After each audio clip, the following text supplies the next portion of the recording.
स्वागत है आपका हमारे चैनल योगा एजुकेशन इंडिया में। विद्यार्थियों, आज इस वीडियो के माध्यम से मैं षड रस के विषय में बताऊंगी, यानी 6 रसों के विषय में बताऊंगी और ध्यान से समझना। इसमें से एक क्वेश्चन प्रत्येक परीक्षाओं में जरूर पूछा जाता है। विद्यार्थियों, जैसा कि मैं नेट के सिलेबस के अनुसार वीडियो बना रही हूँ, लेकिन योग से आप BA में डिप्लोमा कुछ भी कर रहे हैं उन सभी में यह वीडियो काम आने वाला है, तो ध्यान से समझना। और आयुर्वेद में ही 3 पार्ट के यानी फर्स्ट, सेकेंड, थर्ड वीडियो बन चुके हैं। और छोटे छोटे वीडियो बनाने का मेरा केवल एक कारण है कि आप अच्छे से पहले समझें, उसके बाद याद कर सकें। और जब अच्छे से समझेंगे और याद करेंगे तभी अच्छे से आंसर दे सकेंगे क्वेश्चनों का। और यह पार्ट नंबर 4 है वीडियो। चलिए आगे हम समझते हैं। सबसे पहले आप इसको समझ लें कि आयुर्वेद में 6 प्रकार के रसों का वर्णन किया गया है, जैसा कि आप सभी जानते होंगे। लेकिन हाँ, ये भी क्वेश्चन में दिमाग में नहीं रहता है ना टाइम पर, तो याद कर लेना कि आयुर्वेद में 6 प्रकार के रसों का वर्णन किया गया है। रसों का यह प्रकार मूलतः स्वाद के आधार पर निर्धारित किया गया है, ये ध्यान रखना। स्वाद के आधार पर ही इसको निर्धारित किया गया है। आप चलिए समझते हैं। सबसे पहले विद्यार्थियों देख लें, पिछले वीडियो में भी हमने नाम बता दिया, लेकिन फिर भी आप रस समझ रहे हैं ना, तो इसको ध्यान से समझना। सबसे पहले मधुर रस, फिर अम्ल, फिर लवण, फिर कटु, फिर तिक्त, फिर कषाय।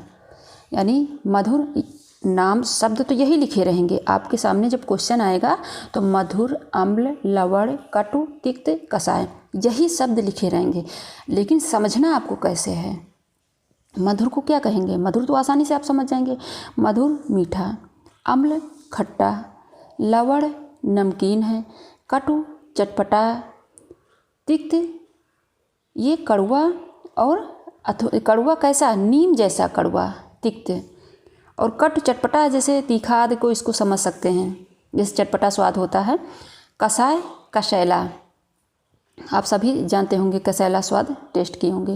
यानी मधुर, अम्ल, लवण, कटु, तिक्त, कषाय, ये 6 हो गए, 6 प्रकार के रस हो गए।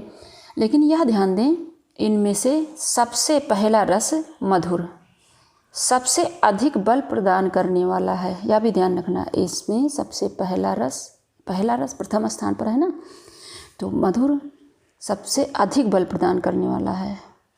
फिर उसके बाद धीरे धीरे कम मात्रा में है, और इस क्रम से, जो ये क्रम है, इस क्रम से कषाय रस सबसे कम बल प्रदान करने वाला है।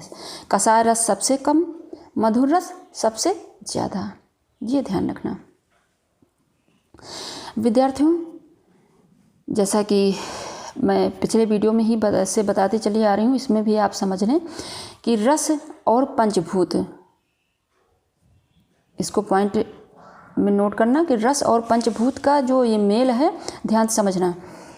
रस सीधा सा आप जानते होंगे कि जल से रस की उत्पत्ति होती, लेकिन इस बात को यहाँ पर समझें।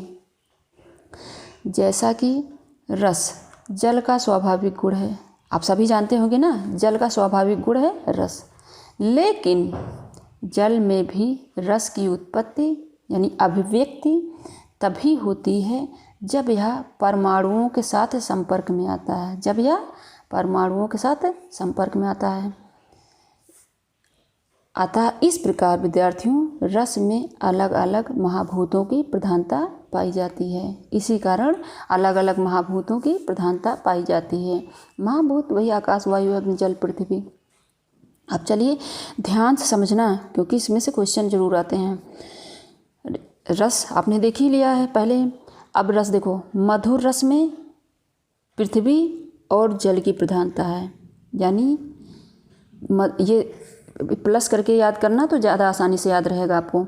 मधुर पृथ्वी प्लस जल, अम्ल पृथ्वी प्लस अग्नि, लवण जल प्लस अग्नि, कटु वायु प्लस अग्नि, तिक्त वायु प्लस आकाश, कषाय वायु प्लस पृथ्वी। इन महाभूतों की प्रधानता है। इसे मैच करने के लिए आ सकता है, यानी क्रम इधर उधर रख देंगे, आपको क्रम में रखना होगा। कुछ डिफरेंट कर देंगे, तो ध्यान से इसको समझना। यानी मधुर में पृथ्वी जल की प्रधानता है, वैसे ही अम्ल में पृथ्वी अग्नि की, लवण में जल अग्नि की, कटु वायु अग्नि की, तिक्त वायु आकाश, कषाय वायु पृथ्वी। अब ये ध्यान दें कि दोष यानी किन दोषों को यह बढ़ाता है, किन दोषों को घटाता है। ये जो रस है, जो जैसे मनुष्य होता है, कोई वात प्रकृति का होता है, कोई पित्त प्रकृति का होता है, कोई कफ प्रकृति का होता है। तो प्रकृतियाँ चेंज होती है ना मनुष्यों की, तो देखना उसी हिसाब से ये जो पोषक तत्व हैं, जो पोषण हैं, ये जो खाद्य पदार्थ हैं, उसी हिसाब से वो यूज करेगा। तो ध्यान से समझना। मधुर है यानी रस किन दोषों को बढ़ाता है और किन दोषों को घटाता है। ठीक, चलिए सबसे पहले मधुर रस कफ दोषों को बढ़ाता है। अगर मधुर रस जो है यूज किया जाएगा तो कफ दोष को बढ़ाएगा, तो यह कफ प्रवृत्ति के लिए घातक है, लेकिन वात पित्त के लिए लाभदायक है। यानी किन दोषों को घटाता है, तो वात पित्त को घटाता है। अम्ल रस पित्त कफ को बढ़ाता है, वात को घटाता है। लवण कफ पित्त को बढ़ाता है, वात को घटाता है। कटु पित्त वात को बढ़ाता है, कफ को घटाता है। तिक्त वात दोषों को बढ़ाता है, यानी वात दोष को बढ़ाता है, और पित्त कफ को घटाता है। कषाय वात दोष को बढ़ाता है, पित्त कफ को घटाता है। ये हो गया क्रम, ये हो गया डायग्राम। अब मैं इसको अलग से रखकर जो है मैंने नोट किया है। अब ये तो आप समझ गए, लेकिन आप यहाँ पर कंफ्यूज हो सकते हैं। चलिए मैं आगे बताती हूँ इसको मैंने कैसे नोट किया है। आपको इस प्रकार से याद करना चाहें तो उस तरह भी याद कर सकते हैं। देखो सबसे पहले इस प्रकार ध्यान रखना, मधुर अम्ल लवण वायु दोष को कम करते हैं। ध्यान देना, 3 इसमें है, 3 इसमें है, 3 इसमें है। ये ध्यान देना, जो मधुर रस है और अम्ल रस है और लवण रस है वह वायु दोष को कम करता है। तिक्त रस है, कटु रस है, कषाय रस है, वह कफ दोष में कम करता है, यानी कफ दोष को कमी करता है। यानी कफ दोष अगर ये बढ़ा रहा कफ दोष, तो ये जो खाद्य पदार्थ हैं जिसमें तिक्त और कटु कषाय रस आते हैं, अगर वह सेवन करेगा तो उसमें कमी होगी, कफ दोष शांत होगा, ये समझना। और मधुर तिक्त कषाय से पित्त दोष में कमी होगी, यानी जैसे जिसका पित्त बढ़ा हुआ है तो मधुर तिक्त कषाय सेवन कर सकता है, तो इससे पित्त दोष की कमी हो जाएगी।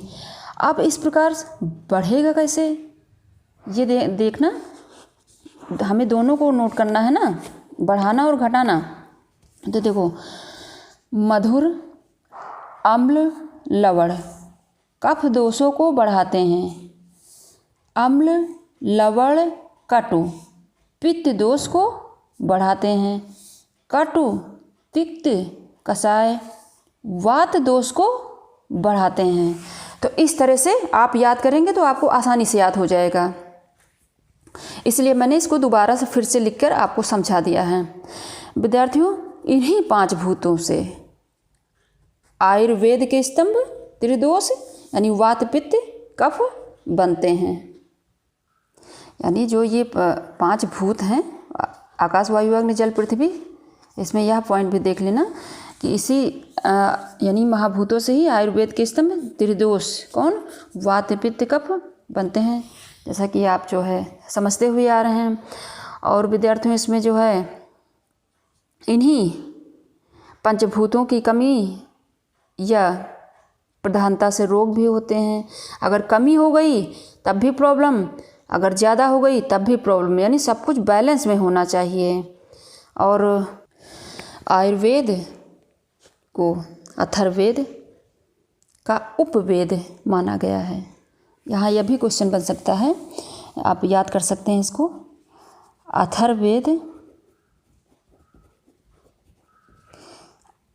अथर्ववेद का उपवेद,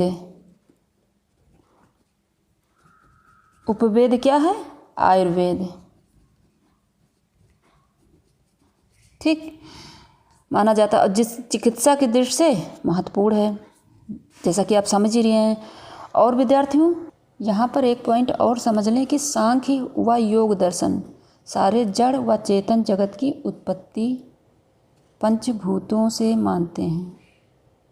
सांख्य व योग दर्शन सारे जड़ व चेतन जगत की उत्पत्ति पंचभूतों से मानते हैं। इसी प्रकार आयुर्वेद भी शरीर व शरीर के दोष, धातु व मल की उत्पत्ति भी पंचभूतों से ही मानता है। लेकिन अब ये पॉइंट आपने ध्यान से समझना इस पॉइंट को जो मैं बता रही हूँ। लेकिन अब यह मत कह देना कि जो है उस प्रकृति के विषय में मैंने समझा रखा हो तो प्रकृति से सब कुछ निकलता है। उसको पहले डिटेल से समझना, तब आपको अच्छे समझ में आएगा। इसमें क्या कहा गया है, सांख्य, यानी मैं क्या समझाना चाह रही हूँ कि सांख्य व योग दर्शन सारे जड़ व चेतन जगत की उत्पत्ति पंचभूतों से मानते हैं। इस प्रकार आयुर्वेद भी शरीर व शरीर के जो है दोष, धातु व मल उत्पत्ति भी पंचभूतों से मानता है। बस यहाँ मैंने समझाने का प्रयास किया है। और जो वो सांख्य दर्शन में जिस प्रकार से संयोग होता है प्रकृति और पुरुष का, उसके बाद जो है त्रिगुणात्मक इसके गुण विद्यमान ये सब होते हैं, यानी फिर महत को ही बुद्धि कहा गया। फिर बुद्धि से ही जो अहंकार, फिर अहंकारों से इन सब का वो जो है यानी प्रादुर्भाव होता है, यानी उत्पत्ति होती है। वो डायग्राम अलग है, लेकिन इस पॉइंट को ज़रूर समझना जो मैंने समझाने को आपको प्रयास किया है। तो आशा करते हैं आपने अच्छे से समझ लिया होगा रसों के विषय में, यानी जो 6 रस बताए गए हैं आयुर्वेद में। और यह ध्यान रखना, इसको याद जरूर करना, मेमोराइज जरूर करना, इसमें से एक क्वेश्चन जरूर आएगा। और नए हैं चैनल पर तो चैनल को सब्सक्राइब करना, बेल आइकन जरूर प्रेस करना, ताकि मैं जैसे वीडियो अपलोड करूँ आपको तुरंत नोटिफिकेशन प्राप्त हो सके। खुद देखना, दूसरे बच्चों को भी शेयर करना। इसमें आपने 6 रसों को जाना, मधुर, अम्ल, लवण, कटु, तिक्त, कषाय। धन्यवाद विद्यार्थियों।